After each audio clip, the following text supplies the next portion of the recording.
niching, not so much being specific for your whole market, but actually having small mini markets within the overall um, advertising marketing that you're doing. So, and positioning your products for each of those. So the positioning is always coming down to who it's for, what their problem is, and what you do. And if you think of it in term the creative in terms of that, and you do that for all of these specific niches that you're trying to target through the creative, you're going to start hitting those very specific things. And you have to be a lot more specific when you are targeting broad. Um, Yeah, absolutely. I think people make purchasing decisions for a variety of reasons. If we talk about going and buying a car, I think we've talked about this on the show before. You're going to be going and shopping for a vehicle for a very different reason than I am. And if we think about that, we're likely not going to be attracted to the same marketing message because our needs and desires are vastly different. And like our values, our beliefs, like what we need to believe to purchase that, all of these little things are going to be very different from person to person. But when we come to the market with just this one blanket message, it's going to likely hit with some people, but we're leaving a lot on the table. If we can get much more in tune and create more customer cohorts and segments inside of that, I believe that we can capture more of the market and we can give ourselves a better ability to scale, because it's not necessarily that like the value proposition is changing. You're still selling a car. Nothing's changing, but you can sell a car to somebody that is, you know, trying to take their family to soccer practice versus selling a car to somebody that is, you know, they just landed their first job, they just moved out of home and this is like their big first purchase. It's an independence thing.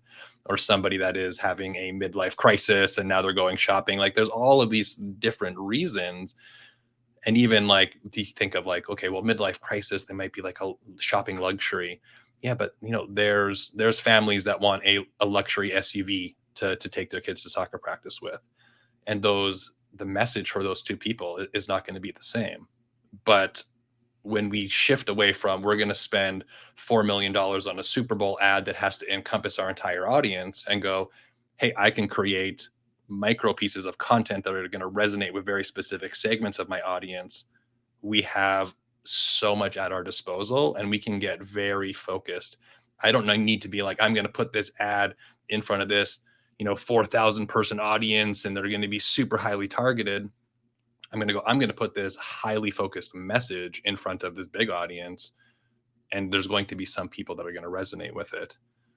Might not always work and it might not always have massive scale, but I don't think, and this is my own personal belief, I don't think that every single ad we need to run has to be a unicorn and has to be able to be scaled to the moon. Yeah, I agree. I'd rather have a bunch of horses than a single unicorn. And I think the car industry is like a good illustration of this. I'm glad you brought it up, because cars are all the same. Like they have four wheels. They take passengers from point A to point B. They have different mechanisms, but in the end, it's the same value proposition, right? Just transporting you and your family to where you need to go. Some do it in luxury, some do it with safety, some do it fast, and some do it in environmentally friendly ways. Yeah, it's funny. I was talking to my parents, and it's like, I'm considering getting a Tesla. And they're like, it's not going to any better for the environment. I was like, that's actually not the positioning I care about. I care about not having to go to the gas station. Exactly. I just want to charge my car at home, get in it and drive. And then if I need to charge it somewhere else, I can do that. But I don't ever drive far enough where the infrastructure really matters to me. So it's just funny how positioning can be super nuanced and specific to super small demographics. Yeah. And I believe with the Tesla example, I believe it, and I could be messing up. It might not have been a Tesla, but I believe it's Ryan Dice who has a story about buying a Tesla. And the selling feature that the car salesman used with him was something about like he had to do a launch. So they like went on this like back road with no cars around and just like had him floor it to just feel the experience of how quickly the car accelerated, which is vastly different from I don't want to go to the gas tank, which is vastly different from I want to buy an environmentally friendly vehicle and be green and do good for the earth. three distinctly different people purchasing the exact same thing. And all of those are value propositions of the vehicle. But none of them matter because Tesla doesn't market or advertise.